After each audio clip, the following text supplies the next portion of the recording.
It's a common turn of phrase that we use frequently and perhaps fail to adequately acknowledge the true force of its meaning.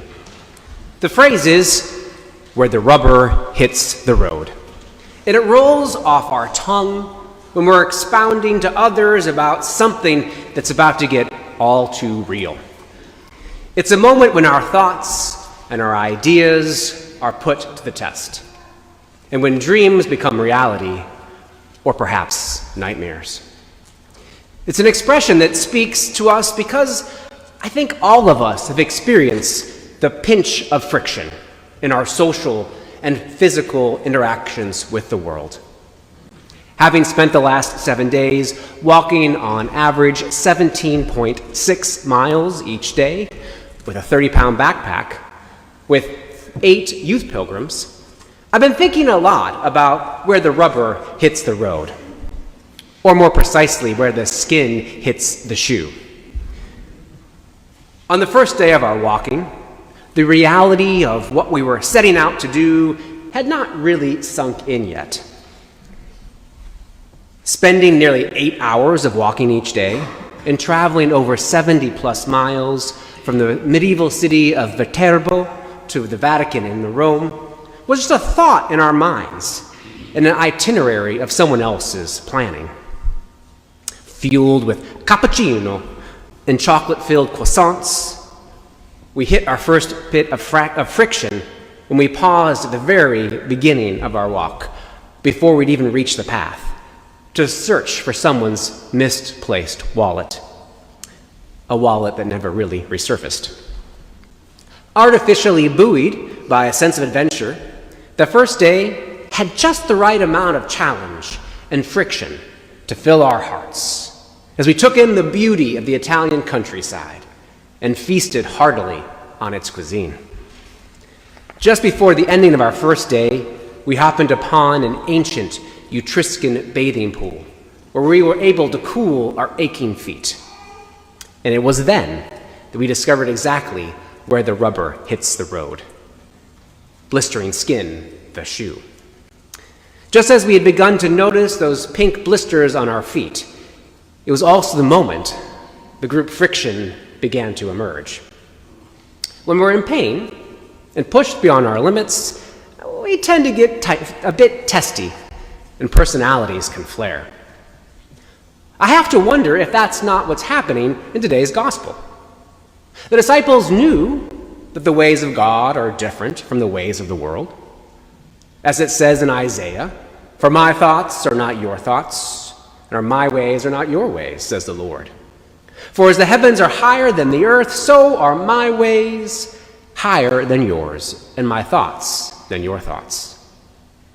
And yet all the same, the disciples signed up for a pilgrimage because they imagined a great and exciting adventure to see the beautiful countryside, to feast on the loaves and fishes, to drink that water turned to wine, and to make a triumphal entry into the city. And then the rubber hit the road. When Jesus began to speak about their true destination, the disciples learned just how different God's ways were than theirs.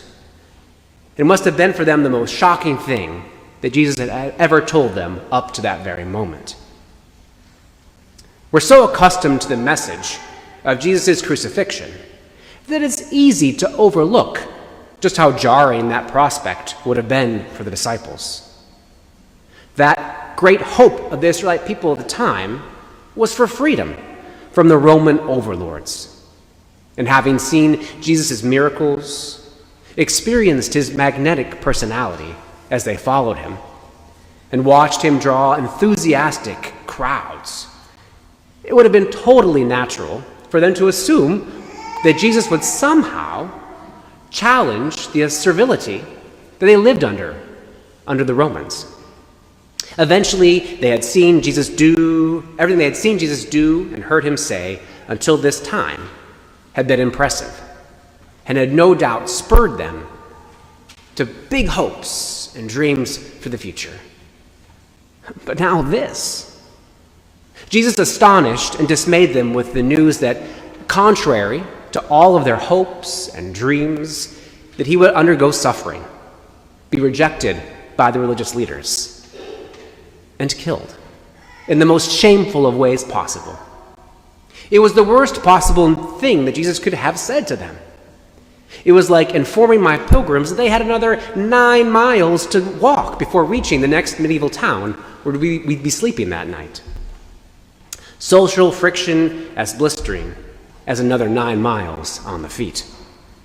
So Peter, always the impetuous one, rebukes Jesus. The Greek word here literally means shut up. Shut up, Jesus, we don't want to hear it. Now, St. Mark doesn't tell us what Jesus said, but it doesn't take too much imagination to surmise that it might have been something like this. Jesus, we've seen what power you have, and we thought you'd free us from the Romans and restore the kingdom of Israel to its intended glory. Jesus responded with such that this opinion was of human thinking.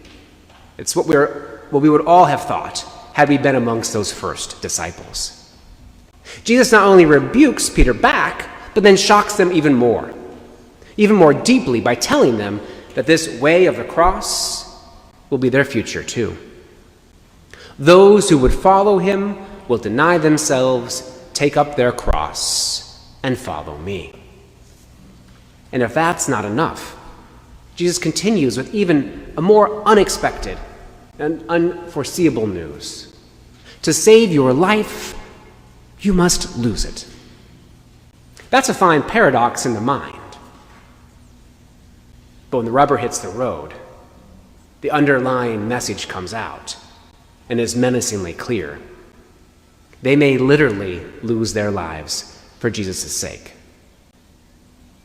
And as we modern-day pilgrims and disciples saw graphically depicted in the Vatican sanctuaries and icons, St. Peter was indeed crucified, as tradition says, upside down, to avoid being identified too closely with Jesus and to show his deference for his master.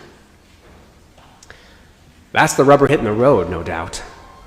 With all of its rebuking and counter-rebuking, there's a whole lot of friction flaring up. And it's never easy to deliver difficult news, especially when it means you're going to have to ask someone to lose something. Is that God calling? When Jessica and I asked our pilgrims to deny themselves, take up their backpacks, and follow us, I had some small insight into what Jesus is inviting us to experience. He's not trying to torture us, despite what the pilgrims may tell you parents. We weren't trying to torture anyone. No, we were inviting them into something greater and deeper. We were not directly rebuked by our pilgrims, of course, but we did face definite opposition and certain amount of whining. We were inviting them into an experience of a new reality that they couldn't quite see. We invited them to discover an unknown path that would allow them to discover a totally new way of viewing life. But it was just around the corner. Around the corner when a new vantage point would open up and God's light would pour in. But what they heard from us was loss and pain, and not discovery. I imagine the disciples had that exact same experience. During our pilgrimage, we started the day and often interspersed it with meditations and prayer. We invited the contemplative Franciscan friar, Richard Rohr, to be our traveling companion, and often read from his book, Just This. This morning during our Lenten pilgrimage, I want to do the same thing. In responding to this very story, Rohr writes this: "This passage is very strong, an almost brutal statement from Jesus. It has perhaps been discussed, dismissed, misunderstood, and disagreed with more than almost any other of his radical teachings. I believe that Jesus says this in such a strong and absolute way because he knows that the human ego fixes upon roles, titles, status symbols, and concocted self-images. And he wants us to know that these are passing creations of our minds and our culture. They're not, in that sense, objectively real. All of them must die if we want the real, with a capital R. And they do not die easily because we have mistaken them for elements of our true self for most of our lives. It's a tragic case of mistaken identity. The real is that to which all the world's religions are pointing when they speak of heaven, nirvana, bliss, eternity, or enlightenment. Our only mistake was that most Christians delayed this inner state until after death. This distorted and delayed the whole spiritual journey. When we die, before we literally die, we are surrendering to the real, to the union with God now and then thereafter too. The human ego wants two things. It wants to be separate and it wants to be superior. It wants to be separate and superior. This is why Jesus says the self must die for something much better to be found. Our various journeys through life, whether on pilgrimage or not, present us with opportunities to lose the life we thought we knew, to again gain a deeper and truer life. This is perhaps one of the greatest paradoxes of life. Then it's also at the heart of the mystery of the resurrection. This is the new life waiting and hiding behind every death, literal or metaphoric.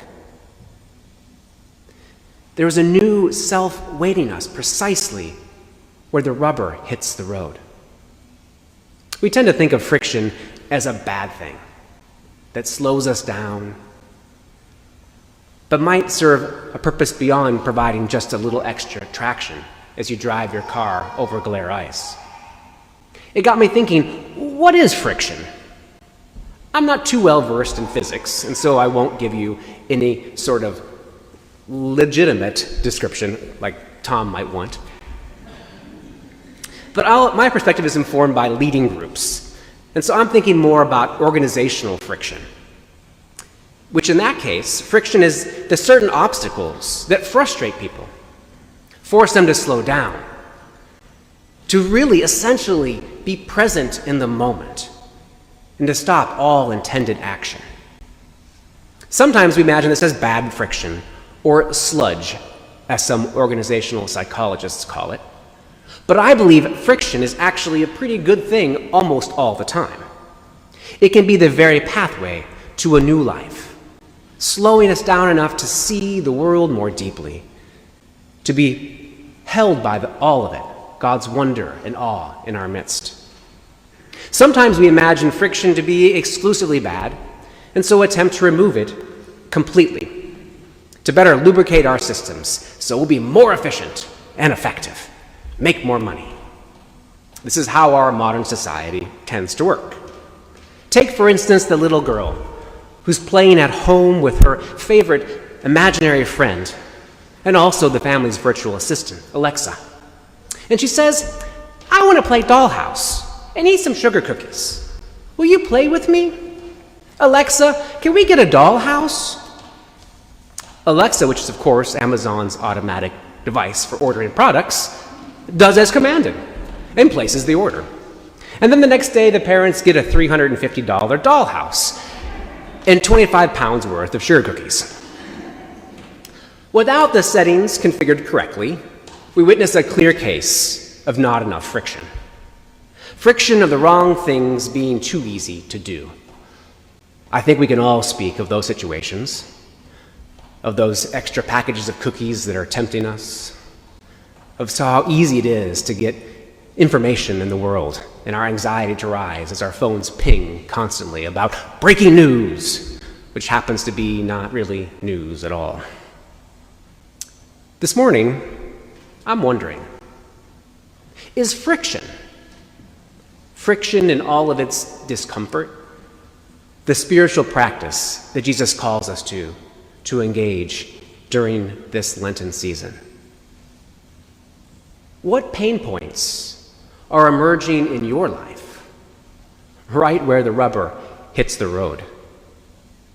Those pain points, those discomforts, those agitations that you've been intentionally ignoring or self-medicating or bandaging over. What are they? While we're not likely to have to face the call to literally lose our lives to follow Jesus, how might the call to follow invite us to lose our false sense of selves? Today, Jesus invites you to allow the friction of your life to wear away those false identities, the ones you cling to so desperately, so something new and truer and real can emerge, the abundant life that Jesus promises. The question this morning is, will you let it? Will you let the pain and the discomfort and the friction of your life rub you raw into a new way so that God's amazing grace might be an ointment to open up something new in you? Will you follow the call to where the rubber hits the road? Amen.